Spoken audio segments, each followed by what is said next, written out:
વડોદરામાં police commissioner કચેરી બહાર હાઈ વોલ્ટેજ ડ્રામા સર્જાયો। શહેર ટ્રાફિક પોલીસની હેલ્મેટ ડ્રાઈવ દરમિયાન સરદાર સરોવર નિગમમાં કોન્ટ્રાક્ટ પર ફરજ બજાવતી મહિલાએ હેલ્મેટ ન પહેર્યું, જે બાદ પોલીસે તેને અટકાવી હતી। પોલીસ દ્વારા રોકવામાં આવતા જ મહિલાએ પોતાનો પિત્તો ગુમાવ્યો અને ટ્રાફિક પોલીસ સાથે બોલાચાલી કરી હોબાળો મચાવ્યો। પોલીસે મોપેડની ચાવી કાઢી લેતા વિવાદ વધુ ઉગ્ર બન્યો અને ઘટનામાં અન્ય મહિલા પણ જોડાઈ ગઈ, જેના કારણે થોડીવાર માટે તણાવપૂર્ણ સ્થિતિ સર્જાઈ। ત્યારે જે દ્રશ્યો સર્જાયા તે જોઈને સવાલ થાય કે શું પોલીસની કડકાઈ વાજબી હતી કે પછી આ મહિલા કર્મચારીએ પણ સામાન્ય નાગરિકની જેમ શિસ્ત જાળવવી જોઈતી હતી।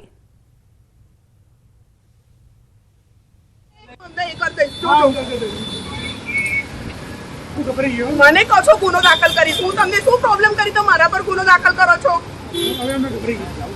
તમે ગભરાવ કે ના ગભરાવ મને કઈ ફરક નહીં પડતો, મને મારી ગાડી આપો, ગાડીની ચાવી આપો, બસ। આ ખોટું છે સર, આ ખોટું છે, આ ખોટું છે સર, તમે ખોટી રીતે મને ફસી રહ્યા છો, બરાબર છે? આ ખોટું છે। હા, આટલી સચ્ચાઈથી કામ કરો છો ને તો જે ગુનેગાર છે એ લોકોને પકડો, અમારે જેવી છોકરીઓને ના પકડશો। નવસારીથી સમાચાર। મતદાનના દિવસે થયેલા લાફાકાંડમાં કાર્યવાહી। નગરપાલિકાના તત્કાલીન ચીફ ઓફિસર વિરુદ્ધ ગુનો નોંધાયો। તત્કાલીન ચીફ ઓફિસર સુરેશ શેઠે કોંગી ઉમેદવારને લાફા માર્યા હતા। લાફાકાંડ બાદ સુરેશ શેઠ અને અન્ય એક આરોપી વિરુદ્ધ ગુનો નોંધાયો। જાતિ વિષયક ટિપ્પણી કરી હોવાના દાવા સાથે ગુનો નોંધાયો। એટ્રોસિટી સહિતની કલમો હેઠળ ગુનો દાખલ। મહાનગરપાલિકાની ચૂંટણીમાં વોર્ડ નંબર 13ના ઉમેદવાર માધવી શેઠના સસરા છે સુરેશ શેઠ।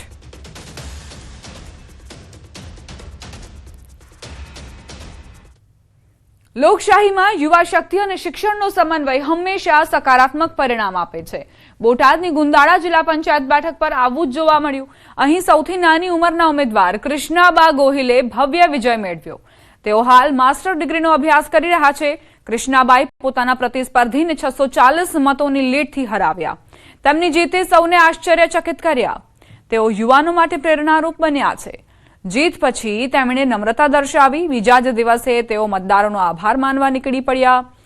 તેઓ ગામે ગામ જઈ રહ્યા છે, ઘરે ઘરે જઈને લોકો સાથે મળી રહ્યા છે, વૃદ્ધોના આશીર્વાદ લઈ રહ્યા છે। મતદારોનો વિશ્વાસ બદલ આભાર પણ વ્યક્ત કરી રહ્યા છે। લોકોમાં પણ ખુશીની લહેર જોવા મળી। લોકો પોતાના પ્રતિનિધિની વિનમ્રતા જોઈ આનંદિત થયા। દરેક લોકોએ મારા ઉપર વિશ્વાસ મૂક્યો અને પોતાનો કિંમતી મત મને આપીને વિજય બનાવી, એ માટે હું એ લોકોને ખૂબ જ આભાર માનું છું અને એ લોકોને વિશ્વાસ આપું છું કે તે લોકોની કોઈ પ્રશ્નો અને સમસ્યાઓના ઉકેલ લાવવા માટેના હું હંમેશા પ્રયત્નો કરીશ। વડોદરા પાદરામાં અકસ્માતમાં એક પોલીસ જવાનનું મોત નીપજ્યું। દિલ્હી મુંબઈ એક્સપ્રેસ વે પર અકસ્માતની ઘટના। સુરત ગ્રામ્યના એસઓજી કોન્સ્ટેબલને અકસ્માત નડ્યો। બસ અને કાર વચ્ચે અકસ્માતની ઘટના બની। કોન્સ્ટેબલ ભરત દેસાઈનું સ્થળ પર મોત થયું। વડોદરા તરફથી સુરત જઈ રહ્યા હતા તે દરમિયાન આ બનાવ બન્યો। પાદરા પોલીસ ઘટના સ્થળે પહોંચી છે।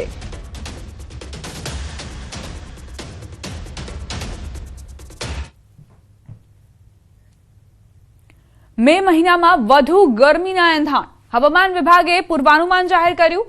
મે મહિનામાં સામાન્ય કરતાં વધુ રહી શકે છે તાપમાન। મે મહિનામાં હીટવેવના દિવસો વધારે રહી શકે છે। સૌરાષ્ટ્રમાં હીટવેવની સ્થિતિ વધુ રહી શકે છે। સામાન્ય કરતાં 3 થી 4 દિવસ વધુ હીટવેવની સંભાવના। મે મહિનામાં પ્રી મોન્સૂન એક્ટિવિટી પણ વધુ પ્રમાણમાં જોવા મળી શકે છે। હવામાન વિભાગે મે મહિનાનું પૂર્વાનુમાન જારી કર્યું। अधिकतम तापमान जो अबव नॉर्मल रहने का संभावना रहेगा, मतलब जो सामान्य से ऊपर रहने का संभावना रहेगा। और जो लघुत्तम तापमान है above normal most of the places रहेगा।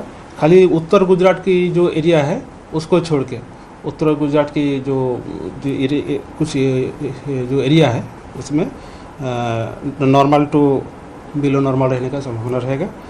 और जो हीट वेव कंडीशन है इसमें गुजरात में अबव नॉर्मल रहने का संभावना रहेगा मई महीना में। और रेनफॉल जो है normal to above normal rainfall रहेगा।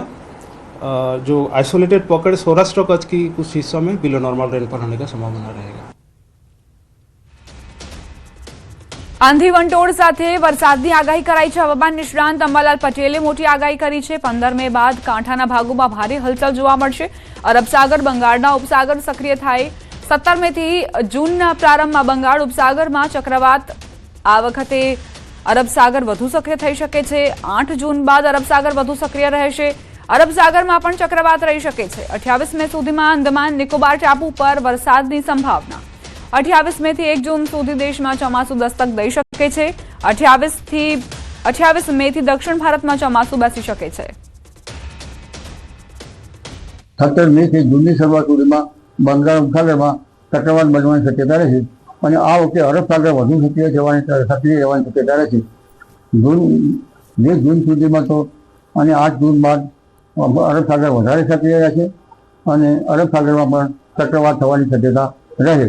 લગભગ 28 મે સુધીમાં આંદામાન નિકોબાર ટાપુમાં ભારે વરસાદ થાય અને 28 મે થી ભારતના દક્ષિણ છેડે ચોમાસું પહોંચવાની શક્યતા રહે. 1 જૂન સુધીમાં ચોમાસું પહોંચવાની શક્યતા રહે. મે મહિનામાં કાળી આંધીની આગાહી કરવામાં આવી છે. 28 મે સુધીમાં અંદમાન નિકોબાર ટાપુ પર બની શકે કે ચોમાસાની એન્ટ્રી થઈ જશે અને ત્યારબાદ ગરમીથી રાહત ચોક્કસપણે મળશે. ચોમાસાના આગમનને લઈને મોટા સમાચાર. 1 સપ્તાહ વહેલી થઈ શકે છે ચોમાસાની એન્ટ્રી. હવામાન નિષ્ણાંત અથ્રેયા શેટ્ટીનું અનુમાન. દેશમાં ચોમાસાનું વહેલું આગમન થવાના એંધાણ. કેરળમાં 24 મે સુધીમાં ચોમાસાની એન્ટ્રી થઈ શકે છે. 13 મે સુધીમાં અંદમાન નિકોબાર પહોંચી શકે છે ચોમાસું. અંદાજિત તારીખમાં 2 દિવસથી વધઘટ થઈ શકે છે.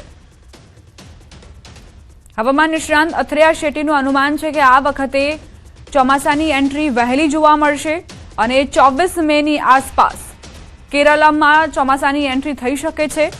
અઠવાડિયા પહેલા કેરળમાં ચોમાસાની એન્ટ્રી થઈ શકે છે તેવું અનુમાન અથ્રેયા શેટ્ટીએ વ્યક્ત કર્યું છે.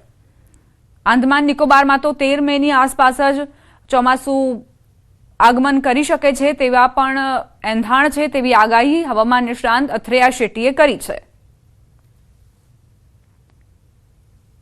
जो सामान्य प्री मानसून बारिश रहती है वो आ सकती है और फिर अगर हम देखें तो क्योंकि फिर आखिर में जब तक मई के आखिर में मानसून केरल के आसपास पहुंचने की उम्मीद है तो फिर इसके बाद में अरब सागर में जो हलचल होगा उसके ऊपर से उसका असर पड़ेगा कि अभी अगले 15 दिन में मानसून अंडमान निकोबार तक पहुंच जाएगा. अंडमान निकोबार पहुंचने की सामान्य तारीख लगभग 15 मई के आसपास है. तो इस साल पिछले साल के जैसे ही लग रहा है कि फिर से एक बार अंडमान निकोबार में जल्दी पहुंचेगा लगभग 13 तारीख के आसपास और फिर इसके बाद में आगे बढ़ते हुए केरलम में भी सामान्य से लगभग 5 से 6 दिन जल्दी पहुंचने का अनुमान है यानी लगभग 25 मई के आसपास.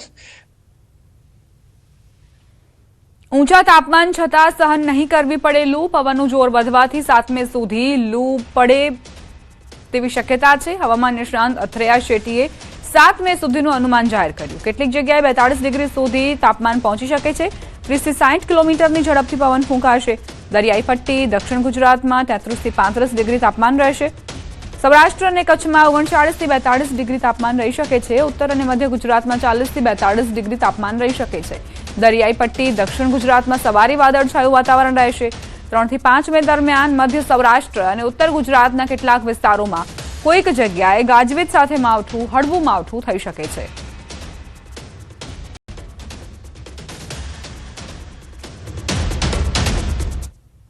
ચોમાસાને લઈને એક બાદ એક આગાહીકારોની મોટી આગાહી સામે આવી રહી છે. ત્યારે આગાહીકાર રજનીકાંત લાલાણીએ પણ મોટી આગાહી કરી છે.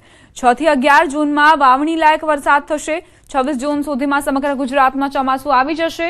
આ વર્ષે વરસાદના 10 રાઉન્ડ રહેશે. આ વર્ષનું ચોમાસું 2015 જેવું રહેશે. 10 દિવસ સતત હેલી સ્વરૂપે વરસાદ ખાબકશે. સતત પડનારા વરસાદથી ઉત્પાદન પર અસર થશે.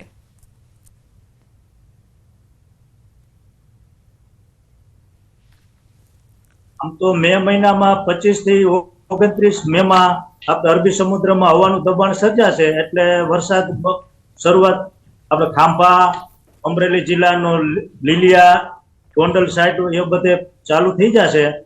આ ઉપરાંત 6 થી 11 જૂનમાં પ્રથમ વાવણી થશે આપણે સમગ્ર સૌરાષ્ટ્રમાં. ત્યારબાદ 17 જૂનથી 26 જૂન આખા ગુજરાતમાં બધે વાવણી લાયક ખૂબ જ સારો વરસાદ આવવાનો છે એ ગાળામાં. આમ તો આ વર્ષે વરસાદને જે 10 રાઉન્ડ છે આપણે સૌથી વધારે જે આવું જ સમય 2015માં પણ આવું ચોમાસું આપણે આવ્યું હતું અને એની પહેલા 1995માં પણ જે ચોમાસું હતું એ જ પુનરાવર્તન આ વર્ષે 2026માં થઈ રહ્યું છે. એટલે પૂર વધારે 10 દિવસ સુધી સળંગ હેલીના રૂપમાં વરસાદ વરસે સમગ્ર ગુજરાતમાં એટલે ઊભા મોલાતને જે છે ખેડૂતના એ મોલાતને નુકસાન વધુ કરે ને વરસાદ સારો થાય લીલો દુષ્કાળ જેવું પણ ઉત્પાદનની દ્રષ્ટિએ નહીવત રહે આ વર્ષે. રાજકોટમાં જળક્રાંતિ ટ્રસ્ટ દ્વારા યોજાયેલી બેઠકમાં 11 જેટલા વર્ષા વિજ્ઞાનના નિષ્ણાંતોએ આ વર્ષે ચોમાસાને લઈ અનુમાન વ્યક્ત કર્યું. આગાહીકારોના જણાવ્યા મુજબ આ વર્ષે રાજ્યમાં સામાન્યથી સારો વરસાદ થવાની સંભાવના છે. ગુજરાતમાં આ વર્ષે અંદાજે 40 થી 50 ઇંચ જેટલો વરસાદ વરસી શકે છે. નિષ્ણાંતોએ ખેડૂતો માટે વાવણીના 3 તબક્કા સૂચવ્યા છે, જેમાં 15 જૂન, 21 જૂન અને 3 જુલાઈ. આ સમયગાળો વરસાદના પેટર્નને ધ્યાનમાં રાખીને નક્કી કરવામાં આવ્યો હોવાનું જણાવાયું.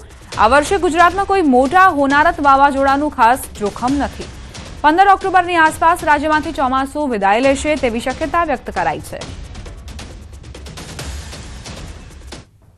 આ વર્ષે બધાનું અનુમાન રહ્યું કે 40 થી 50 ઇંચ વરસાદ થશે. જળ પ્રલય નથી, દુષ્કાળ નથી, અતિ ભારે વાવાઝોડું કોઈ એવું નથી અને ક્રમશઃ વરસાદ આવશે. વચ્ચે એક વખત સામાન્ય વરસાદ ખેંચાશે પણ એ બહુ ચિંતાનો વિષય નથી. પણ આખા ગુજરાતમાં વરસાદ સારા પડશે અને વર્ષ સારું થશે એવો 11